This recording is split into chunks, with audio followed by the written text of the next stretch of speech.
जनादेश की जो व्याख्या चाहें आप स्वीकार करें, लेकिन एक दृश्य जो इस सदन में उपस्थित हो रहा है उसकी अनदेखी आप नहीं कर सकते। आज से पहले इस सदन में एक दल की सरकार होती थी और बिखरा हुआ विपक्ष होता था, लेकिन आज बिखरी हुई सरकार है और एकजुट विपक्ष है।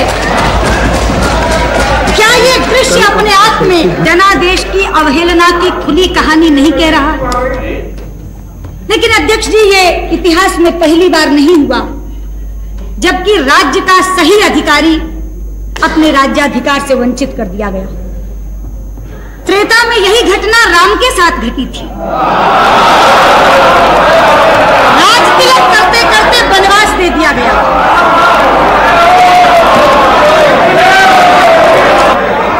द्वापर में यही घटना धर्मराज युधिष्ठिर के साथ घटी थी,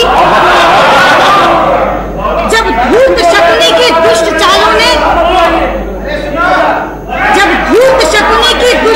ने राज्य के अधिकारी को राज्य से बाहर कर दिया था। अध्यक्ष जी, यदि एक मंथरा और एक शकुनी राम और युधिष्ठिर जैसे महापुरुषों को सत्ता से बाहर कर सकते हैं, तो हमारे खिलाफ तो कितने मंथराएं और कितने शकुनी हम राज्य में बने कैसे रह सकते थे? अध्यक्ष जी, शायद राम राज्य और सुराज्य की नियति ही यही है। Please, come on, don't make your speech so interesting.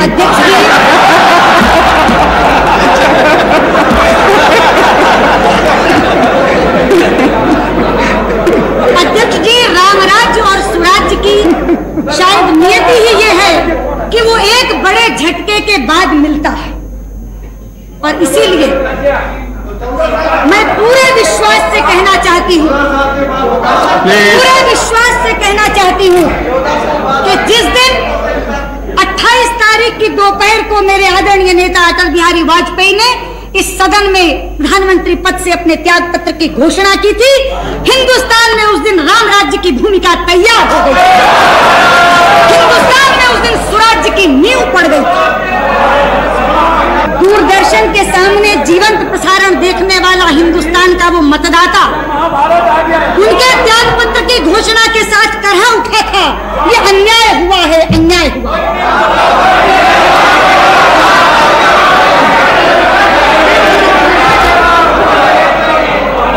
लेकिन अध्यक्ष जी, अन्यायी कभी ये स्वीकार नहीं करता कि वो अन्याय कर रहा है। अन्यायी तो अपने स्वार्थ को सिद्धांत का बाना पहनाकर इस तरह प्रस्तुत करता है जैसे सबसे बड़ा न्याय कर रहा है, और यही इस सदन में घटा। यही इस सदन में घटा। धर्मनिरपेक्षता का बाना पहनकर हम पर सांप्रदायिकता का आरोप लगाकर ये तमाम लोग एक साथ हो गए, एकजुट हो गए। कहा था मेरे नेता ने उस समय, धर्मनिरपेक्षता बनाम सांप्रदायिकता पर राष्ट्रीय बहस होनी चाहिए। चाहते हैं हम चाहते हैं कि इस देश के संविधान निर्माताओं ने धर्मनिरपेक्षता की क्या कल्पना की थी और इस देश के शासकों ने उसे किस स्वरूप में ढाल दिया, इस पर राष्ट्रीय बहस होनी चाहिए। अध्यक्ष जी, हम सांप्रदायिक हैं, हाँ, हम सांप्रदायिक हैं क्योंकि हम वंदे मातरम गाने की वकालत करते हैं। हम सांप्रदायिक हैं क्योंकि हम राष्ट्रीय ध्वज के सम्मान के लिए लड़ते हैं।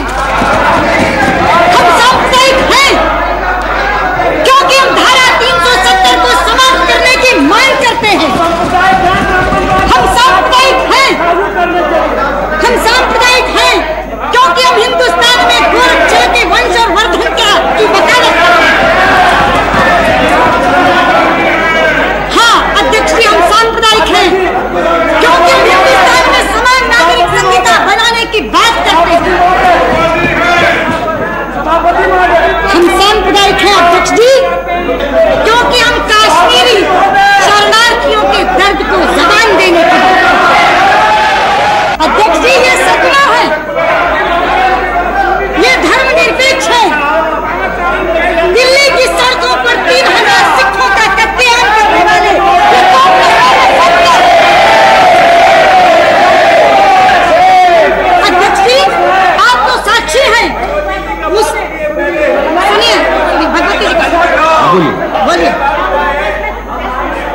क्या व्यवस्था है? मैं हिंदू नहीं हूँ, मुझको मंदिर जाने से रोका गया।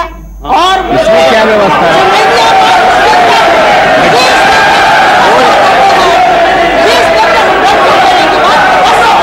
कोई व्यवस्था नहीं है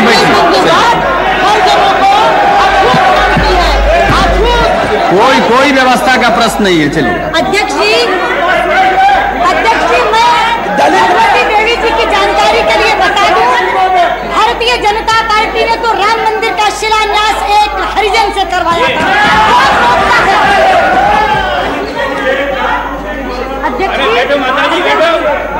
अध्यक्ष जी, मैं कह रही थी ये सेकुलर है, ये कांग्रेस जन। दिल्ली की सड़कों पर 3000 सिखों का कत्लेआम करने वाले ये कांग्रेसमैन सेकुलर हैं, और आप बिहार के साक्षी हैं। अध्यक्ष जी, मुस्लिम और यादव का जोड़ बैठाकर माई की राजनीति करने वाले ये जनता दल वाले। हाँ। अध्यक्ष जी, मैं इनके सेकुलर क्रेडेंशियल्स का जिक्र कर रही थी। अध्यक्ष जी, अपने वोट बैंक को खुश करने के लिए निर्दोष राम भक्तों को गोलियों से भूनने वाले ये सपा वाले सेकुलर हैं। चकमा शरणार्थियों को भगाने वाले और घुसपैठियों को बचाने की वकालत करने वाले ये वामपंथी सेकुलर हैं। सच्चाई तो यह है अध्यक्ष जी कि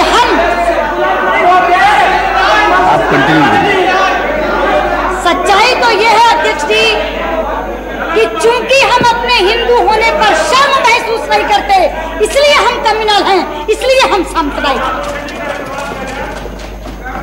और इस देश में जब तक आप अपने हिंदू होने पर शर्मिंदगी महसूस नहीं करते, आपको इन तथाकथित बुद्धिजीवियों से सेकुलर होने का सर्टिफिकेट नहीं मिल सकता। अध्यक्ष जी, सेकुलरिज्म की हमारी परिभाषा यह है कि एक हिंदू अच्छा हिंदू हो, एक मुसलमान अच्छा मुसलमान, एक सिख अच्छा सिख हो, एक ईसाई अच्छा ईसाई, और सब अपने अपने पंथों का अनुसरण करते हुए एक दूसरे के धर्मों का आदर करें। ये हमारी परिभाषा है। लेकिन इनका सेकुलरिज्म हिंदू को गाली देने से शुरू होता है, और अगर आप उस गाली देने के कार्यक्रम में शिरकत नहीं करते तो आप सेकुलर हो ही नहीं सकते। और मैं कहना चाहती हूँ, सरकार या ना सरकार, हमें सेकुलरिज्म की ये परिभाषा मान्य नहीं है। अध्यक्ष जी, आज से पहले तो केवल हिंदुत्व पर प्रश्न चिन्ह लगाया जाता था, हिंदुत्व शब्द के हमसे मायने पूछे जाते थे।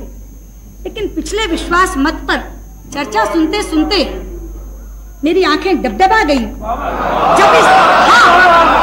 जब इस सदन में भारतीयता शब्द पर भी प्रश्न चिन्ह लगा। आज से पहले तो कहते थे इंडियन नेशनलिटी की बात कर सकते हो, लेकिन इसी सदन में चर्चा के दौरान कहा गया, मैं तो बहुत कद्र करती हूँ मुरासली मारन जी की, लेकिन उन्होंने कहा we are different, you are different. आप कौन सी संस्कृति की बात कर रहे हैं? ये भारत, भारतीयता क्या होती है? मुझे था शायद इनमें से कोई बोलेगा। एक उम्मीद चंद्रशेखर जी से जरूर थी, पता नहीं क्यों कौरवों की सभा के भीष्म पितामह की तरह आप भी मौन साधे रहे।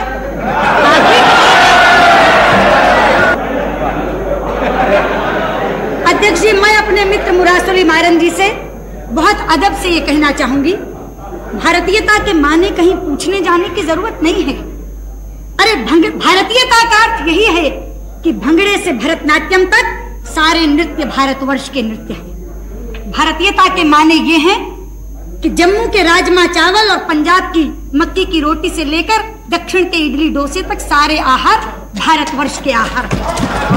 भारतीयता का अर्थ यही है कि अमरनाथ से लेकर रामेश्वरम तक सारे तीर्थ भारतवर्ष के तीर्थ हैं।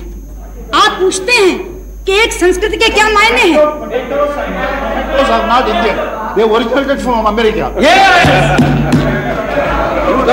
अध्यक्ष जी, एक संस्कृति के मायने यही हैं कि शिव का भक्त अमरनाथ का जल लेकर रामेश्वरम के पैर पखारता है। यह एक संस्कृति के कारण हुआ है कि पश्चिम बंगाल में जन्मे हुए एनसी चटर्जी अपने बेटे का नाम सोमनाथ रखते हैं। यही है एक संस्कृति, यही है एक संस्कृति, यही है एक संस्कृति। मुझे संस्कृति का उदाहरण कई शब्दकोशों में देखने की जरूरत नहीं है, वो इस सदन में परिलक्षित होती है। लेकिन अध्यक्ष जी, सवाल ये है कि ये किसी सांप्रदायिकता के नाम पर इकट्ठे नहीं हुए हैं। ये भी एक ओढ़ा हुआ बाना है। ये इकट्ठे हुए हैं अपने गुनाहों के कारण। ये इकट्ठे हुए हैं एक दूसरे को बख्श देने की सौदेबाजी के कारण। जी हाँ, ये अपने अपराधों के बेपर्दा होने के भय से इकट्ठे हुए हैं। अध्यक्ष जी, ये सांप्रदायिकता के नाम पर हुई साझेदारी नहीं है। अध्यक्ष जी, ये चारा कांड और हवाला कांड की साझेदारी है।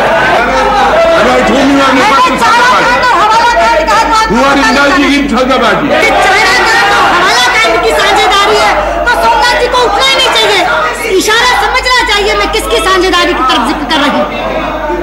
अध्यक्ष जी, ऐसे ही नहीं हुआ कि कॉमन मिनिमम प्रोग्राम में एक शब्द करप्शन के पेंडिंग केसेस के बारे में नहीं है।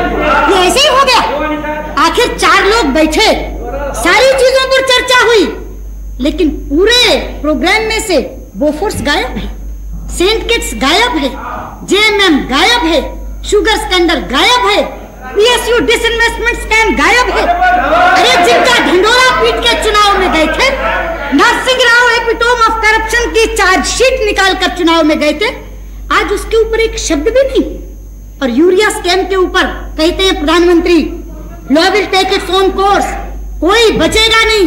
केवल मुक्के मारकर कह देने से ये नहीं होगा अध्यक्ष जी, आचरण क्या बोलता है ये देखने वाला है। आज भी यूरिया स्कैम में अफसर पकड़े गए हैं, लेकिन दोनों के रिश्तेदार अभी नहीं पकड़े गए। 5 दिन का समय दिया गया। आखिर क्यों? इसलिए मैं कहती हूँ ये साझेदारी सांप्रदायिकता के नाम पर नहीं हुई है। ये साझेदारी एक दूसरे को माफ करने के सिद्धांत के नाम पर की गई साझेदारी। अध्यक्ष जी, ये कहते हैं, रामविलास पासवान कहते हैं ये सरकार चलेगी। आज यहाँ कहा जाता है ये सरकार चलेगी नहीं, दौड़ेगी, 5 साल तक रहेगी। अरे मैं पूछना चाहती हूँ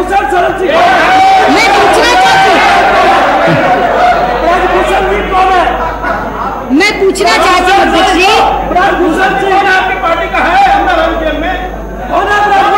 मैं पूछना चाहती हूँ, मेरे नेता ने तो नहीं कहा, बयान तो पहला बीजू पटनायक का आया पहला बयान, this government will not last. किस घटक के हैं वो? भाजपा के। बुद्धदेव भट्टाचार्य का बयान आया, हाँ वही है, बुद्धदेव आचार्य का बयान आया, this government will not last for 6 months। ये किस घटक के हैं? भाजपा के। Okay, you stand corrected. अध्यक्ष जी, मुझे करेक्ट करने की क्या जरूरत है? पहली स्टेटमेंट छपी, उसका जिक्र मैंने कर दिया, डिनायल इन्होंने किया, उसका जिक्र इन्होंने कर दिया, दोनों चीज रिकॉर्ड पर आ जाएंगी। आगे बढ़े। नरसिंह राव जी के हवाले से कहा गया कि चुनाव के लिए 7 महीने से 1 साल के बीच में तैयार रहना चाहिए। ये बयान भाजपा की तरफ से तो नहीं आया। इतने अंतर विरोधों के साथ जो सरकार चल रही है, क्या सांझ है नारायण दत्त तिवारी और मुलायम सिंह यादव में? मैं पूछना चाहती हूँ, क्या सांझ है? आ गए बीजू पटनायक जी, क्या सांझ है आदरणीय बीजू पटनायक जी आप में और जेबी पटनायक में? इधर एड्रेस करिए आपने। अध्यक्ष जी, सुषमा जी आप इधर एड्रेस करिए। चारे और खाद के अलावा क्या सांझ है राम लखन सिंह यादव और लालू यादव में? क्या सांझ है ममता बनर्जी और सोमनाथ चटर्जी में? मैं पूछना चाहती हूँ, उत्तराखंडी महिलाओं के सम्मान का सौदा करके नारायण दत्त तिवारी मुलायम सिंह की बगल में क्यों बैठे? तमिलनाडु के हितों की अनदेखी करके करुणानिधि ने देवे गौड़ा को नेता क्यों स्वीकार किया? अपने घावों की पीड़ा भूलकर, ममता जी, अपने घावों की पीड़ा भूलकर आप सोमनाथ जी के साथ मतदान कैसे कर रही हैं? ठीक है। ममता जी, आपको बोलना है, इसके लिए एडवांस नोटिस देने की कोई जरूरत नहीं है, उनको बोल लेने दीजिए। ठीक है, आपका नाम आपकी पार्टी से आएगा तो बोल लीजिएगा, उनको बोल लेने दीजिए। मैं बताना चाहती हूँ अध्यक्ष जी, मैं नाम क्यों ले रही हूँ? मुझे वो दृश्य, मुझे वो दृश्य जिसका तस याद है, मेरी आंखों में बसा हुआ है। मैं राज्यसभा की दर्शक दीर्घा में बैठी थी। इसी सदन में नरसिंह राव जी की सरकार के खिलाफ अविश्वास प्रस्ताव पर मतदान हो रहा था। मैं वहां से बैठी देख रही थी, एक व्हील चेयर के ऊपर ममता जी को लाया गया था। यहीं बैठी थी वो, चोटों से आए बुखार के कारण कांप रही थी। बराबर में बैठी 2 सांसद महिलाओं ने उन्हें लाल कंबल उड़ाया था। वहां बैठी हुई मैं उस समय कम्युनिस्टों की हिंसक प्रवृत्ति को कोस रही थी। मुझे मालूम है ममता जी के विरोध के स्वर बहुत मुखर होते हैं, लेकिन हम उनके विरोध के अधिकार को मान्यता देते हैं। हम उनके विरोध के अधिकार को स्वीकृति देते हैं। हम उनकी आवाज को गैद करने के लिए उन पर हमला नहीं करते। इसलिए पूछना चाहती हूँ ममता जी से आज कि इस सदन में सीपीएम के साथ बैठकर मतदान करेगी और पश्चिम बंगाल में जाकर उनके विरोध की राजनीति करेंगी। ये कैसी सांझ है ममता जी, ये कैसा गठबंधन? अध्यक्ष जी, मैं जिक्र कर रही थी कि केवल व्यक्तियों में अंतर विरोध नहीं है, जो कार्यक्रमों में अंतर विरोध झलकता है वो तो माशाअल्लाह। जब इनका प्रोग्राम आया, मिनिमम प्रोग्राम, मैंने उसको आदि से अंत तक पढ़ा। एक बार मुझे लगा कि कुछ गलत पढ़ा गया, ये हो नहीं सकता। मैंने उसको दोबारा पढ़ा और पढ़ने के तुरंत बाद मेरे मुंह से निकला, वहां भारत के कम्युनिस्ट साथियों, तुमने लेनिन से येल्त्सिन तक का सफर एक ही सप्ताह में पूरा कर लिया। अध्यक्ष जी, कोलिशन के कंस्ट्रेंट्स तो मैं समझ सकती हूँ। कोलिशन के कंस्ट्रेंट्स होते हैं, मजबूरियां होती हैं, कुछ चीजों को बरतरफ रखना पड़ता है, कुछ चीजों में साझेदारी करनी पड़ती है, मगर कोई शीर्षासन करके कलाबाजी खा जाएगा इसकी उम्मीद नहीं।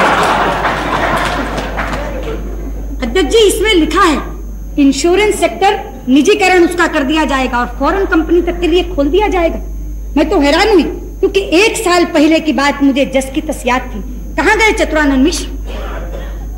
अध्यक्ष जी, आपके माध्यम से बताना चाहती हूँ, मैं राज्यसभा में याचिका समिति की अध्यक्षा थी, कमेटी ऑन पिटीशंस की चेयरपर्सन थी।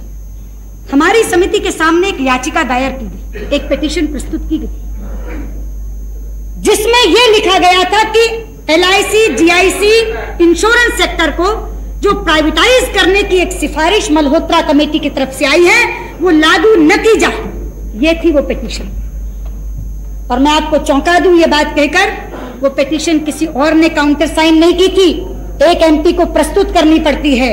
ये संयोग है कि चतुरानंद मिश्र राज्यसभा से मेरे साथ लोकसभा में आए हैं, 2-4 दिन में शायद कैबिनेट के मंत्री भी बनने वाले हैं। वो पिटीशन काउंटर साइन की थी चतुरानंद मिश्र ने।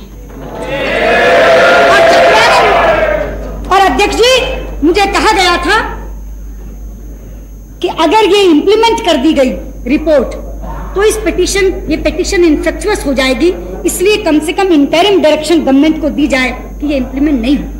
पिटीशन कमेटी के अध्यक्षा के नाते मैंने सरकार को डायरेक्शन दी थी कि जब तक इस कमेटी की रिपोर्ट नहीं आ जाए, हम बहुत जल्दी इस कमेटी की रिपोर्ट देंगे, तब तक मल्होत्रा कमेटी की सिफारिशें लागू न की जाए।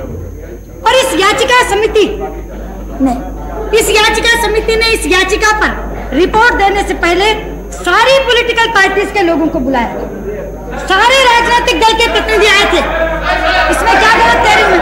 अध्यक्ष जी, प्रीमियर घटक इस यूनाइटेड फ्रंट का जनता दल, जिनकी सरकार है, जिनके आप कुछ कहना चाहते हो, आप मिनिस्टर है, बोलिए। अगर कोई ऑब्जेक्शनेबल बात है तो बताइए, अगेंस्ट द रूल हो तो बताइए। नहीं, यू आर मिनिस्टर ना हो। वो रेफर कर रही है एक ऐसे डॉक्यूमेंट को जो हाउस में ले किया जा चुका है, इसमें क्या है?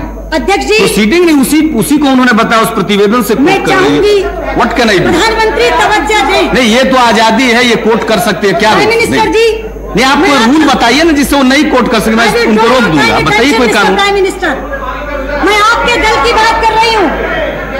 The honourable prime minister, I would like to draw your attention please. मैं देवे गौड़ा जी, सोमनाथ चटर्जी और चतुरानंद मिश्र को सुनाकर दोबारा कहना चाहूंगी, मेरी पार्टी का पॉलिसी तो भारतीयों के लिए खोल दो, फॉरेनर्स के लिए मत खोलो। लेकिन आपकी पार्टी का पॉलिसी पढ़कर सुना रही हूँ। नहीं, मैं तो आपके शीर्षासन की बात कर रही हूँ, जो कलाबाजी खाई है सत्ता की अंधी दौड़ में, मैं उसकी बात कर रही हूँ। मैं इसको केवल ये पढ़ के बता रही हूँ कि कि सत्ता की दौड़ में मदहोश होकर आदमी इतनी उलटबाजी भी खा सकता है कि 50 साल तक जिन नीतियों को लेकर आपने राजनीति की है, आज वो राजनीति टोटल की टोटल, एब्सोल्यूट की एब्सोल्यूट आप छोड़ देंगे सिर्फ इसलिए कि सत्ता लोलुपता की दौड़ में या एंटी बीजेपी स्टांस के अंदर आपको कांग्रेस के साथ बैठना है, आपको जनता दल के साथ बैठना है। इसलिए मैं आपसे कह रही हूँ अध्यक्ष जी, यहाँ सदन में ये छोड़ सकते हैं, लेकिन बाहर जब अपने अपने क्षेत्रों में जाएंगे इनका कार्यकर्ता इन्हें छोड़ने नहीं देगा और ये अंतर विरोध इस सरकार को गिराने का कारण बनेंगे। रामविलास पासवान कहते, शरद यादव अभी कह रहे थे नहीं ये सरकार तो चलेगी, नरसिंह राव जी ने आज कह दिया चलेगी। अरे भाई, नरसिंह राव तो मौन साधे बैठे हैं, भूमिका निभा रहे हैं ये, और ये शरद पवार की भूमिका नहीं निभा रहे, ये ललिता पवार की भूमिका निभा रहे। मैं भाई शरद यादव से कहना चाहूंगा, Lalita Pawar, what is unacceptable? If it is her experience about him, why to be आपका बहुत बहुत धन्यवाद चंद्रशेखर जी, बहुत बहुत प्यार।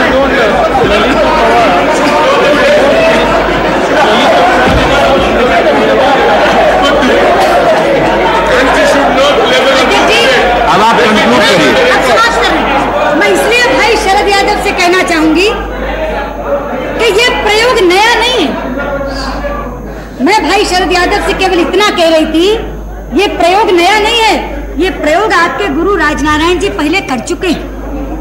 20 दिन के अंदर कांग्रेस ने समर्थन वापस लिया था और मेरे आदरणीय नेता चंद्रशेखर जी बैठे, 4 महीने के अंदर इनसे समर्थन वापस लिया था। आप किस आधार पर विश्वास कर रहे हैं? किस आधार? आपके विश्वास का कोई आधार होना चाहिए। इतिहास से भी कुछ नहीं सीखा।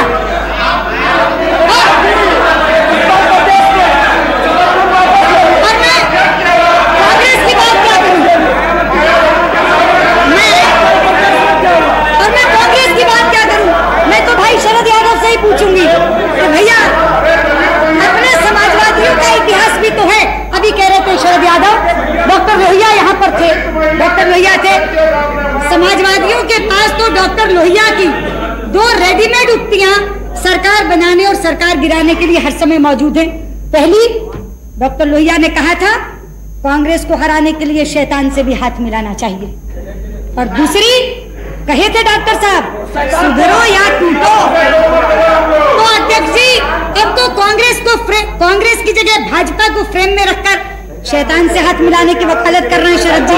मगर थोड़े दिन की बात है, जब होगा सुधरो या टूटो, और हो भी क्यों नहीं शरद यादव, बहुत सही बात है। 65 लाख वाले मंत्रिमंडल में और 3 लाख वाले बंडल में, तो क्यों नहीं बोलेंगे, क्यों नहीं बोलेंगे? निश्चित तौर पर चंद दिनों की बात है जब ये होगा सुधरो या टूटो। इसलिए मैं एक बात कहकर अपनी बात समाप्त करना चाहूंगी अध्यक्ष महोदय, ये जो कहा जा रहा है कि सरकार 5 साल चलेगी, 5 साल चलेगी, नहीं अध्यक्ष ji, this political orchestra will disperse even before the show begins. They are so used to singing their own tunes. ये जो एक सामूहिक मंडली एक समूह गीत गाने के लिए आई है, ये अपना अपना राग अलापने के लिए इतने आदी हैं कि गीत शुरू होने से पहले ये शिराजा बिखर जाएगा। लेकिन हाँ, जितने दिन ये देश आपके हाथ में रहे, ईश्वर इस देश की रक्षा करे, ये प्रार्थना करते हुए मैं विश्वास